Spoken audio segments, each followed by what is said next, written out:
দুটি আওয়াজ অভিশপ্ত, বলেন সবাই দুটি আওয়াজ, আবার দুটি আওয়াজ। এক নম্বর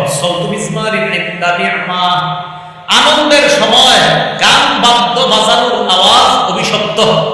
আনন্দের সময় গান বাদ্য বাজানো অভিশপ্ত। জানতে চাই বিয়ে কি আনন্দের বিষয় না দুঃখের? ওই সময় কি গান বাজনা হয় না? তাহলে এই আওয়াজটা কিসের? অভিশপ্ত আওয়াজ। তাহলে বিয়ের সময় যে আওয়াজ হবে গান বাদ্যের আওয়াজ, এটা কি আওয়াজ? এই দেখেন, এটা বলার পরে দেখে বলবেন হুজুর আপনি একটা কথা বললেন, বললাম না বুঝলে আবার আসেন, আবার বুঝলেন। এটা নবীজি বলছেন যে আনন্দের সময় গান বাদ্যের যে আওয়াজটা হবে এটা অভিশপ্ত আওয়াজ। দুই নাম্বার ওয়াসফুতু, একটা হলো সৌতু মিসবাহ, আর একটা হলো সৌতু ওয়াইলিন ইনদা মুসিবা, বিপদের সময় ঢোল তবলার আওয়াজ, এটা অভিশপ্ত।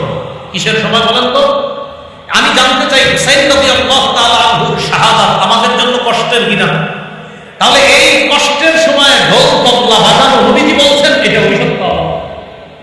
দেখেন, আপনি বলবেন না আপনি এটা কি বললেন হঠাৎ? বললাম তো না বুঝলে আবার আসেন, আবার বলি। আমি আবার বলছি, নবীজি সাল্লাল্লাহু আলাইহি সাল্লাম বলেন দুটি আওয়াজ অভিশপ্ত। একটা হলো আনন্দ প্রকাশের সময় গান বাদ্যের আওয়াজ, অভিশপ্ত আওয়াজ, বিশ্বাস করেন নবীজিরা বলছে অভিশপ্ত আওয়াজ। আর একটা আওয়াজ বিপদের সময় ঢোল তবলা বাজানোর যে আওয়াজটা, এই আওয়াজকে আমাদের হাবিব সাল্লাল্লাহু আলাইহি সাল্লাম বলছেন এটা অভিশপ্ত আওয়াজ। এই অভিশপ্ত কাজ থেকে আমরা বেঁচে থাকবো ইনশাআল্লাহ। এবার গুরুত্বপূর্ণ একটা কথা, মুহররম মাসকে কেন্দ্র করে বলেন ইনশাআল্লাহ, বলেন কখনোই বেদাত করব না। বিশেষ করে বলেন কবর কেন্দ্রিক কোন ধরনের বেদাতগিরি করব না। মুহররম মাসকে কেন্দ্র করে বেদাত করব না, বিশেষ করে কবর কেন্দ্রিক বেদাত করব না। আমাদের দেশে সাধারণত মুহররম, রজব, রবিউল আউয়াল মাস, এই তিনটা মাসে বেশি করে বেদাত হয়। মুহররমে, আর হলো রজব মাসে, আর হলো রবিউল আউয়াল মাসকে কেন্দ্র করে অনেকগুলো বেদাত হয়। এখন আবার আপনার মনে আসবে হুজুর এটা কি বললে? বললাম তো না বুঝলে আবার আসেন, বুঝিয়ে দিই বেদাত কোনগুলো। বিশেষ করে কবর কেন্দ্রিক বাড়াবাড়িটা বেশি হয়। এই ব্যাপারে কয়েকটি হাদিস শুনি আমরা। সহিহ বুখারীর 427 নম্বর হাদিস, রাসূলুল্লাহ সাল্লাল্লাহু আলাইহি সাল্লামের বিবি আম্মা জান আয়েশা সিদ্দিকা রাদিয়াল্লাহু তাআলা আনহা থেকে বর্ণনা, তিনি বলেন আন্না উম্মা হাবিবাতা ওয়া উম্মা সালামাতা যাকারাতা কানিসাতান রাআইনাহা বিল হাবাশা।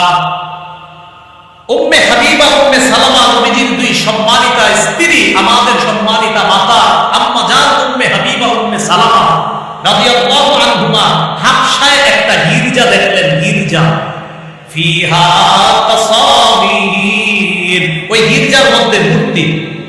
নাউজুবিল্লাহ বলি, গির্জার ভিতরে কি মূর্তি? গির্জা সাধারণত আমরা জানি এটা অন্য ধর্মের ইবাদতখানা, ওই ইবাদতখানার ভিতরে কি মূর্তি।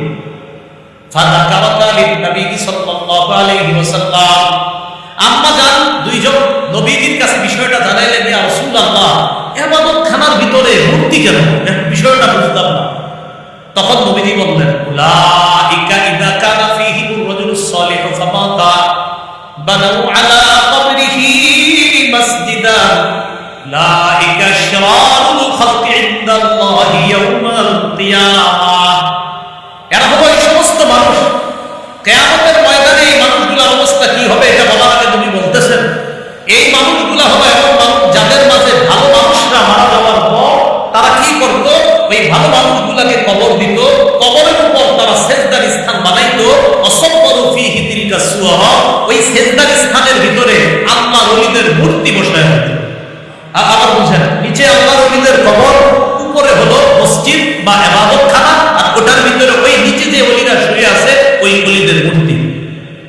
রাসূলুল্লাহ সাল্লাল্লাহু আলাইহি সাল্লাম বলেন উলাইকা শিরারুল খালকি ইনদাল্লাহি ইয়াউমাল কিয়ামাহ, কিয়ামতের ময়দানে এরাই হলো সবচেয়ে নিকৃষ্ট জাতি হবে, সবচেয়ে নিকৃষ্ট জাতি হবে এরা। বলি নাউজুবিল্লাহ।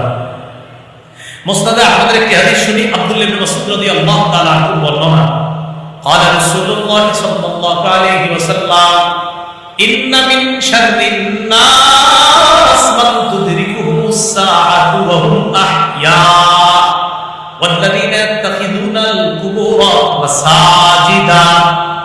নবীজি সাল্লাল্লাহু আলাইহি ওয়াসাল্লাম বলেন, পৃথিবীর মধ্যে সবচেয়ে নিকৃষ্ট মানুষ হলো দুই জাতি। বলেন, নিকৃষ্ট মানুষ কয় জাতি? এক নম্বর, যারা জীবিত থাকতে কিয়ামত আসবে তারা সবচেয়ে নিকৃষ্ট। যারা বেঁচে আছে আর কিয়ামত আসবে তারা সবচেয়ে নিকৃষ্ট হবে। অর্থাৎ যারা দুনিয়াতে থাকবে আর যদি কিয়ামত তখন হয় তারা হবে সবচেয়ে নিকৃষ্ট। এই হলো এক। দুই, ওয়াল্লাযীনা ইয়াত্তাখিযুনাল কুবুরা মাসাজিদা, যারা কবরকে মসজিদ বানাবে তারা হবে সবচেয়ে নিকৃষ্ট। এই দুই জাতিকে নবী বললেন সবচেয়ে নিকৃষ্ট। এক নাম্বার, যারা দুনিয়াতে বেঁচে থাকতে তাদের উপর কিয়ামত হবে। দুই নাম্বার, যারা কবর